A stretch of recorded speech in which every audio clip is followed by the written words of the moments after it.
আসসালামু আলাইকুম। থানা রায়পুর, জেলা লক্ষ্মীপুর। দেখছেন এই চতুর্দিকে বন্যা বন্যা আর বন্যা। সব দেশ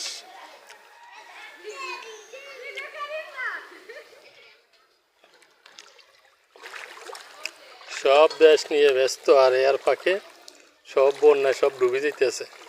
সাধারণ মানুষের খবর কেউ নিতেছে না।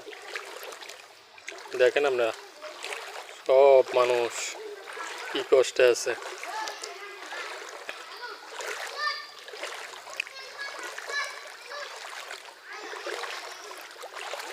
সব বন্যা, সব রোড ঘাট যা আছে সব ডুবে গেছে।